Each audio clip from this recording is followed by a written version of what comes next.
Hi guys, welcome to this week's video. Something a little bit different. I decided to do a question and answers video about my job as an archaeologist to educate the masses and also dispel some rumours, myths that go on about the job and what we do and just the industry and sector in general. I put the questions out to my Facebook page. I have a new one which I will link below as well because my old one wasn't working. That's not the purpose of this video though. So I also asked in a group that I'm on of a lot of vloggers and Instagram and Twitter. Yeah, I think that was all I asked, but I got quite a few responses back, and so I thought I would give this a go. So these are in no order and I'm not going to do any information before I start answering, and hopefully I will answer everything in the questions because they were good questions. Number 1. I have them all written down in my vlogging book. How does your typical work day look? Okay, so typical I would say would be on site, and the site hours depend on the project you're on, the company you work for, but also the time of year. So in summer you might work longer hours and sort of accrue time in lieu or payment hours, and then in winter, obviously because it's an outside job, you do either earlier hours or shorter hours. Like last winter I worked from 7:30 till 3:30 every day. When it's in the mid-winter, around the solstice, then like it's pretty much dark by 3:30 where I was digging. And definitely if you're like more north than where I am, it's definitely dark. So then in like springtime, around February I would say, the hours, at least with my company, they were changed to 8 till 4. So the typical day is you arrive on site, and most of our sites are treated like building sites. We obey the same rules and regulations as building corporations and construction companies do. So you have to sign in, you have to wear all your PPE, you either look lovely in yellow or lovely in orange usually, and then you get to work. So you have your briefing about if anything has changed on site, and then you go to work. What a lot of people seem to think that we do is have like really delicate little tools and stuff, and like sometimes yes you do have to use those. I did a lot of work on wood on my last project, so I had to use, they're almost like dentist tools. In fact some people do use dentist tools or clay tools. I don't have any, my work bag is somewhere, and you sort of scrape, but majority of the day is just spent digging. And when I say digging, I mean digging. Your main tool is usually a shovel or a wheelbarrow or a mattock, which is like a big pickaxe thing, and the smallest tool you'll probably use is your trowel. And you might use this if your feature is really small or if you are going to be straightening your section edges. So mine is wearing down, not as worn down as other people's. I think Nathan's was like this. You tend to have 2 breaks, so you have like half an hour tea break in the morning, and then you have your lunch, and then you go home and you sleep, because if you've had a really big digging day you are going to be knackered. I think the most I ever dug was 2 tons in a day, and I think the most I ever wheelbarrow, because sometimes like you alternate, like you'll be a barrower and then the other person will be a digger, the most I ever barrowed was 7 tons. So who needs the gym when you're an archaeologist? Next question, do archaeologists really do field work like in the movies, or is it mostly lab teaching? Now, this is where I just spell my first myth. It is nothing like the movies. There has never been an accurate movie depiction of archaeology. If there was, it would be a massive flop. I'm really sorry to burst that bubble, but it is nothing like Indiana Jones or Lara Croft. We don't go tomb raiding, we dig holes. If if you have been in the field for a very long time, or if you are very highly educated, but most of all if you are incredibly lucky, you will do post-ex work and you will be in a lab. But it's not really a lab, it's more of a sheddy warehouse. And the very, very lucky, very dedicated, very scientific people will go and do work in labs, but they are mostly owned by universities, at least in this country. How much of it is field work versus desk work? Again, this comes back to your role and your position in the company. I was a digger, so I think I went to the office twice in 10 months. 3 times if you count the Christmas party.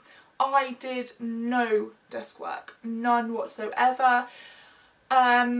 You don't really do desk work until you are a project officer, or on some projects a supervisor, and even that will just be checking paperwork and making sure it all makes sense at the end, and then you pass it off to the project officer or the project manager. That tends to be after about 4 to 5 digging years, I would say, unless you are promoted very quickly, or you have specialised in something like geophys or GPSing surveying. Then you might do some office work, like a guy I know, Rui, he went and he might still be doing it, some office work that was based on a project in Rougham, I think he was doing the ones for. Yeah, I would say 99% of field assistant, field archaeology work is in the field. It's, you barely, I could not name half the people in my office. I don't even think I could have named half of them. I went to the Christmas party and I had no idea who most people were. How many excavations have I worked on? So I have worked on, not counting my university, which was 2, I have worked on 5, I think. I worked on mostly the East Anglia Wind Farm project, which was in Suffolk. Oh, and then I did an evaluation, which wasn't on that project, and that was only 2 days. Yeah, so 5. How are dig sites discovered? So in Britain, at least until we are still in the EU,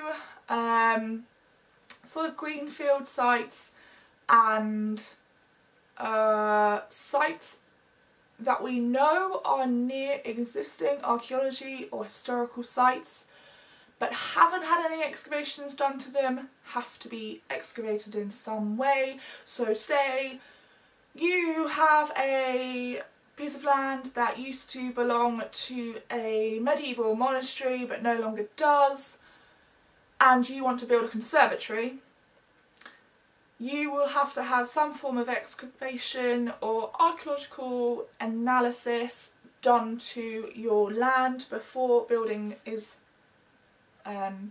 permission is granted. So actually the majority of sites that are worked on by commercial archaeologists in this country will be something like that. So in Suffolk it is a very historical and archaeologically important county. So the project that I was on was something like 37 miles long, and everything had to be excavated for that cable route that was going through. Sites which I think people are most familiar with are actually university sites, and they're the ones with the money. So they're the ones that are going to discover sites through aerial photography, through pre-existing research that's happened in the area. But like I said, most of the sites that are dug in the UK aren't really archaeology sites. They are chance, and they have to be done for legal reasons. When we leave the EU, this could all change, and the future of archaeology is very uncertain at the moment, thanks to Brexit. What challenges are there to the new generation of archaeologists? Like I said, Brexit. We don't know how our careers are going to be able to plan out post March 2019. The law could change. The Conservative Party, who are in government at the moment, are very keen to get as many new houses built as possible. Archaeologists are the construction industry's worst nightmare. We slow down everything basically. So say you are building a new housing estate, archaeologists come in and they've done the evaluation excavation, which is like lots of little trenches, which then we go, oh, okay, there's probably nothing here, move on. If they've done that and then they've gone, wow, you have a Anglo-Saxon village, that will need to be completely excavated in most parts, or at least like 50% excavated, depending on the county archaeologist. If the law changes, that won't happen, so we literally will not have the work. So that's the scariest part. The other challenge is, a few decades ago, or even a few years ago, you could pretty much secure yourself a job with council units, and that would be that. You'd be set, you'd have your job forever, it would be a permanent contract. The main problem at the moment for the new generation, apart from Brexit, is the lack of permanent contracts. My company offered 3-month contracts to field archaeologists. I know other companies that offer 6 months. I know companies that offer year-long ones. But then on the other end of the spectrum, I know companies that only offer week contracts. So that sort of thing makes it very hard to even rent a house. I mean, you can't rent a house if you can't guarantee that you'll have work week from week. So that's something that is a real downside. You have to be prepared to basically not have any relationships, as my last relationship showed, and not have a home. How is the significance of an artefact determined? It's difficult. So obviously by law metal takes precedent because it's worth so much, but it depends on the archaeologist you ask, it depends on the site you are on. So the most significant find on your site might actually just be a loom weight. That might be it. You might have just found shards and shards and shards of discarded pottery, but you found this intact loom weight. That's probably the most significant find. Rarity is obviously a factor. The site, the project, the rarity. I don't really know how else to answer that question, because it's something that plagues archaeology, because everyone thinks it should just be the thing that is worth the most monetary wise, and it shouldn't be. Okay, moving on. Still on the money side of thing is pay. Do you get a cut of the fines? Now, when I say that I'm an archaeologist, everyone assumes that I am raking it in, and let me tell you, it's quite the opposite. You can probably tell the fact that we don't have permanent contracts probably says we don't earn very much. I think archaeology is one of, if not the worst paying graduate jobs in the UK. Base rates start at £16,500, and project officers, which is probably the highest rank that people aspire to, or most people will get, is 27 grand. It's not a lot of money, not when you consider people are getting out of university and going straight into 27 grand jobs. And it is a factor that you have to think about if you're going to be an archaeologist. You will never be rich. I think I was on 18.5 grand when I was at Suffolk, and my company was one of the best paid in the country. Now, the cut of the fines is written into the vast majority of contracts that if you pocket fines, if you sell fines, if you do anything like that, you will be fired. We do not sell artefacts. That is something that the archaeology world fights so hard against.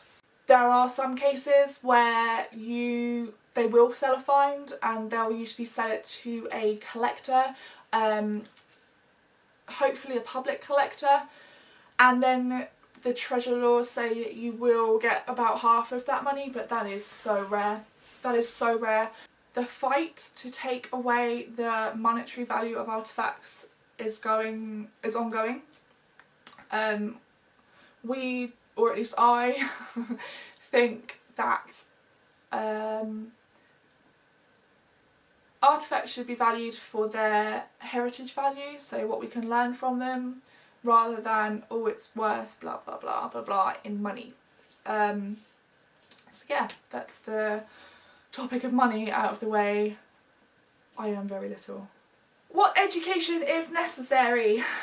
Should I get a master's? Should I get a PhD? In commercial world, it helps a lot if you have a degree in archaeology, whether that is a Bachelor of Science or a Bachelor of Arts.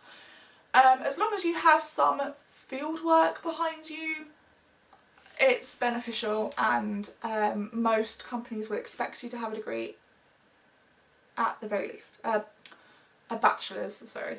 I do know some people, I worked with a guy also called Nathan at Suffolk, and he didn't have a degree. He had an A-level in archaeology, and then he had quite a lot of fieldwork experience, which kind of compensates it, because it's kind of weird because you learn all this stuff at university and then I would say you probably use less than a semester's worth. Masters and PhD, is it worth specialising in something? It is if it's something that you are personally interested in. Whether or not it will push you higher is not necessarily the case. It might be something that later on in your career you can then say, look, hey, I have a master's in Samianware, why don't you let me be your pottery specialist? That's true, that could benefit you, but that is something that's going to happen in years to come. So I personally don't have a master's. If I would have a master's, it would be something that I would do probably whilst like on maternity leave or taking a break from work to look after children, should I have any. It's not something that I would ever be like, I'm going to go off to university and get my master's. You just have to weigh it up. If it's something that you're really interested in, go and do it, but it's not probably going to help you as a commercial archaeologist. What recent discovery in your field are you most excited about? Now, I'm gonna let you into a little secret about myself. I love archaeology, but I don't sit up and read all the latest journals and do all that sort of thing. Probably like the rest of you, I hear about archaeology sites from the news. But there is a project which I would like to just sneak in. A guy that I work with, John, he is an archaeologist as well, but he is also like a marine kind of archaeologist. So he goes and does shipwrecks, and he is currently working on a project which will be a documentary about this guy called Patrick, who was a sailor at D-Day, and his ship was unfortunately torpedoed, and everyone, I think it was everyone, was lost at sea apart from Patrick, and they've never found his shipwreck. So John is with Patrick, and he is trying to find Patrick's shipwreck so they can lay his friends and comrades to rest. The project is called No Flowers on a Sailor's Grave. Let me just check this because I think I've got it wrong. No Roses on a Sailor's Grave.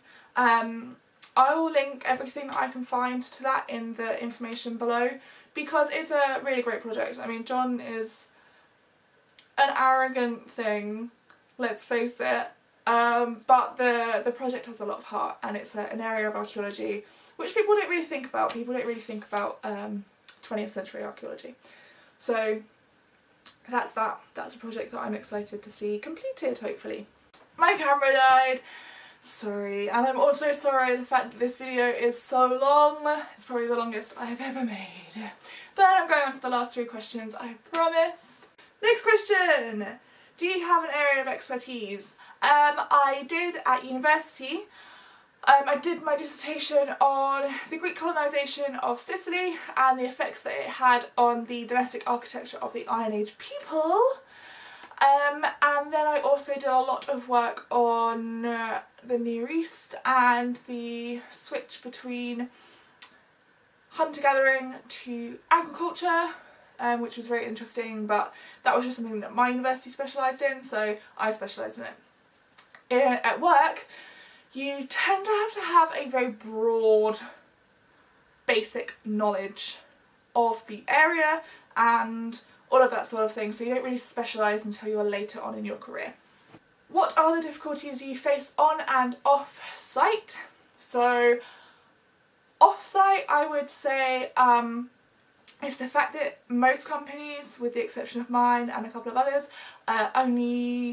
most of their work comes from away work, so you don't stay at home, you travel the country. Now that can be really cool if you're that way inclined, but don't forget that then you'll be living and working with your colleagues for 5 days a week. If you don't get on with some people, then it can be a real pain, and it also puts a strain on your out of work relationships.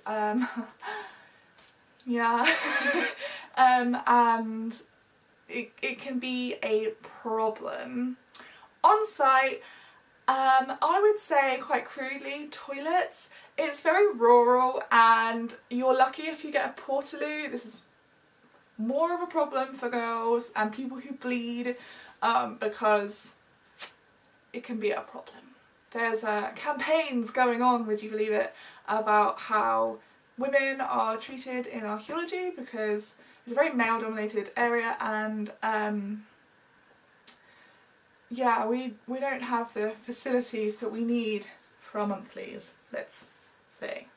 And finally, I think we have covered this, but I think it's a great way to conclude. Is it like the movies? No, it is not. It is so far from the movies. I would say Time Team kind of has it a bit closer because they have such a strict deadline that we usually have as well, but we obviously don't have a tiny annoying little man running around. Sometimes you do, but usually you don't. So no, it's not like the movies. And that concludes this video. I hope you've enjoyed it. I hope you've stayed to the end. I'm really sorry. It's probably like 30 minutes long or something ridiculous like that now. But yeah, I hope you have learnt something and I have dispelled some myths without seeming like an utter bitch. Which I usually do seem like. I'm sorry. If you have liked this video, then please comment below. Have you learned anything? Did you want to be an archaeologist when you were a kid? I don't know. Give this video also a big thumbs up. Thumbs up means that YouTube takes notice of my channel. And subscribe, because I would like you to stick around, probably. Would you like to stick around? I don't know. Until next time, guys. Bye.